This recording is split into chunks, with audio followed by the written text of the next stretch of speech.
اسلامی معلومات میں سے آج اللہ تعالیٰ کا گھر خانہ کعبہ جس کو کہا جاتا ہے بیت اللہ شریف، اس کی معلومات آپ کے سامنے پیش کروں گا۔ اللہ تعالیٰ نے انسانوں کی پیدائش سے ہزاروں سال پہلے بیت اللہ شریف کو فرشتوں کے ذریعے تعمیر کروایا تھا، اور پھر جب حضرت آدم علیہ السلام پیدا ہوئے تو اللہ تعالیٰ نے دوبارہ حضرت آدم علیہ السلام سے خانہ کعبہ کی تعمیر کروائی۔ اب جس طرح حضرت آدم علیہ السلام روئے زمین پر پہلے انسان تھے، ویسے ہی بیت اللہ شریف روئے زمین پر پہلا گھر تھا، یعنی اللہ کا پہلا گھر۔ اللہ کا گھر بھی اور اسی طرح روئے زمین پر پہلی عمارت، پہلی تعمیر بھی بیت اللہ شریف کی ہوئی۔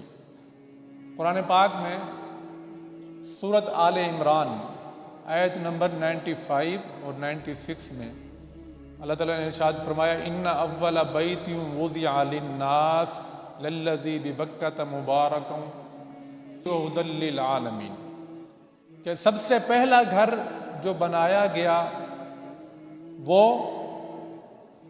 مکہ کی سرزمین پر، جو کہ انتہائی بابرکت گھر ہے۔ فیہ آیات بینات مقام ابراہیم ومن دخلہ کان آمنا، اور اس میں واضح نشانیاں بھی ہیں، مقام ابراہیم بھی ہے، اور یہ امن کی جگہ بھی ہے۔ تو بیت اللہ شریف حضرت آدم علیہ السلام نے روئے زمین پر اس کو تعمیر کیا۔ اس کے بعد طوفان نوح جب آیا، حضرت نوح علیہ السلام کے زمانے میں جب طوفان آیا تو پھر اللہ تعالیٰ کا یہ گھر بھی منہدم ہو گیا۔ پھر اللہ تعالیٰ نے حضرت ابراہیم علیہ السلام سے اسی جگہ پر دوبارہ بیت اللہ شریف کو تعمیر کروایا، اور اس میں حضرت ابراہیم بھی تھے اور حضرت اسماعیل جو ان کے بیٹے ہیں وہ بھی شریک تھے۔ باپ بیٹا دونوں نے مل کر خانہ کعبہ کو تعمیر کیا، اور جس پتھر پر کھڑے ہو کر وہ کام کر رہے تھے، اینٹیں لگا رہے تھے، اس کو کہا جاتا ہے مقام ابراہیم۔ اور جب تعمیر مکمل ہو گئی تو حضرت جبریل امین جنت سے ایک پتھر لے کر آئے جو وہاں نصب کیا گیا، جس کو حجر اسود کہا جاتا ہے۔ حضرت ابراہیم علیہ السلام کی تعمیر کے بعد پھر کچھ عرصہ بعد یا کافی عرصہ گزرنے کے بعد پرانا ہونے کی وجہ سے دوبارہ خانہ کعبہ منہدم ہوا، تو قبیلہ جرہم نے پھر اس کو نئے سرے سے تعمیر کیا۔ قبیلہ جرہم وہی ہے کہ جب حضرت اسماعیل بچے تھے چھوٹے سے، اور اللہ تعالیٰ کے حکم پر مکہ کی بیاباں وادی میں حضرت ہاجرہ اور حضرت اسماعیل کو ابراہیم علیہ السلام نے وہاں چھوڑا تھا، تو قبیلہ جرہم وہاں آ کر آباد ہوا تھا۔ پانی کی تلاش میں وہ وہاں پہنچا، اور زمزم کا وہاں چشمہ موجود تھا، جس کی وجہ سے وہ وہاں پر آباد ہو گیا۔ تو انہوں نے بھی تعمیر کی، اور پھر اس کے بعد ایک قوم گزری ہے عمالقہ، اس نے بھی خانہ کعبہ کو تعمیر کیا۔ پھر آپ صلی اللہ علیہ وسلم کے زمانے میں قریش نے دوبارہ خانہ کعبہ کی تعمیر کی، اور حجر اسود آپ صلی اللہ علیہ وسلم نے اپنے ہاتھوں سے نصب کیا تھا۔ پھر حضرت عبداللہ بن زبیر جو مسلمانوں کے خلیفہ رہے چند عرصہ، مکہ کے حاکم تھے حضرت عبداللہ بن زبیر، انہوں نے بھی خانہ کعبہ کو نئے سرے سے تعمیر کیا۔ پھر حجاج بن یوسف نے بھی اس کو تعمیر کیا، یعنی وقتاً فوقتاً اس کی تعمیر نئے سرے سے ہوتی رہی۔ اور اب جو ہے سعودی حکومت اس کی تزئین و آرائش تو کرتی رہتی ہے، لیکن تعمیر اب وہی کی وہی موجود ہے۔ تو یہ معلومات تھی خانہ کعبہ کے حوالے سے۔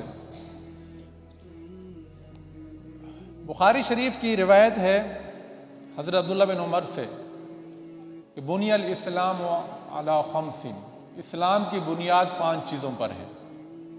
یہ ایک اہم بات ہے، اسلام کی بنیاد 5 چیزوں پر ہے۔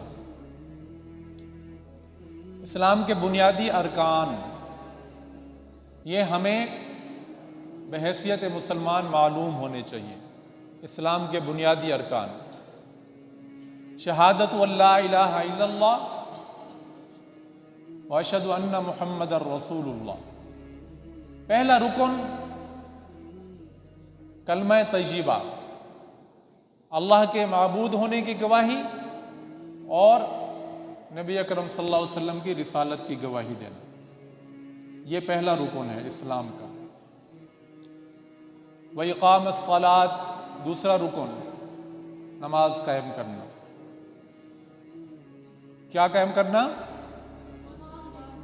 نماز قائم کرنا، یہ دوسرا رکن ہے اسلام کا۔ دوسرا رکن نماز قائم کرنا۔ نمبر 3 وَإِيتَاءِ الزَّكَاةِ، زکوٰۃ ادا کرنا۔ وَحَجُّ الْبَيْتِ وَصَوْمِ رمضان، اللہ کے گھر کا حج کرنا اور رمضان کے روزے رکھنا۔ یہ اسلام کے 5 اراکین ہیں، 5 ارکان ہیں، اہم رکن اسلام کے۔ پہلا کلمہ طیبہ، دوسرا نماز کی ادائیگی، تیسرا زکوٰۃ کی ادائیگی، چوتھا حج بیت اللہ، اور 5واں رمضان کے روزے۔ اب جو زکوٰۃ اور حج بیت اللہ ہے، اس کو آپ سمجھ لیں کہ زکوٰۃ ہر ایک نے ادا نہیں کرنی ہوتی۔ زکوٰۃ صاحب نصاب پر فرض ہوتی ہے، یعنی وہ ایک خاص مقدار ہے، اتنا انسان کے پاس پیسہ ہو، مال و دولت ہو، اور اس پر پورا سال بھی گزرا ہو، تو پھر اس شخص کو زکوٰۃ ادا کرنا ضروری ہوتا ہے۔ اور زکوٰۃ ہوتی کتنا ہے؟ کتنی زکوٰۃ نکالنی ہے؟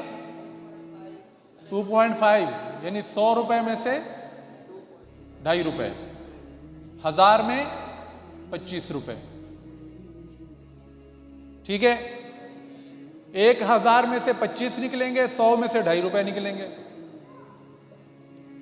اور اسی طرح حج بیت اللہ جو ہے، یہ بھی ہر ایک کے لیے ضروری نہیں۔ وَلِلَّهِ عَلَى النَّاسِ حِجُّ الْبَيْتِ مَنِ اسْتَطَاعَ إِلَيْهِ سَبِيلًا، کہ اللہ کے گھر کا حج کرنا اس پر لازمی ہے، ضروری ہے، جو وہاں آنے جانے کے اخراجات افورڈ کر سکتا ہو،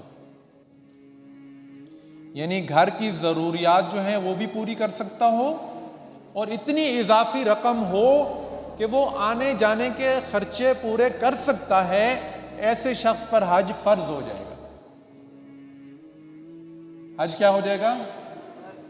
اب اگر کوئی شخص اتنا مال و دولت رکھتا ہے لیکن وہ نہیں کر رہا، تو وہ گناہگار ہو رہا ہے، ٹھیک ہے؟ تو یہ حج بیت اللہ صاحب استطاعت پر فرض ہے، زکوٰۃ بھی صاحب نصاب پر فرض ہے، باقی رمضان کے روزے اور نماز یہ ہر ایک پر فرض ہے۔ یہ ہر ایک پر فرض ہے، کسی کو رعایت یا کسی کو معافی نہیں ہے۔ البتہ مسافر کے لیے گنجائش ہے روزہ رکھنے میں، یعنی روزہ رکھنے میں جو مسافر ہے اس کو چھوٹ مل سکتی ہے کہ وہ جب سفر میں ہو تو روزہ چھوڑ سکتا ہے۔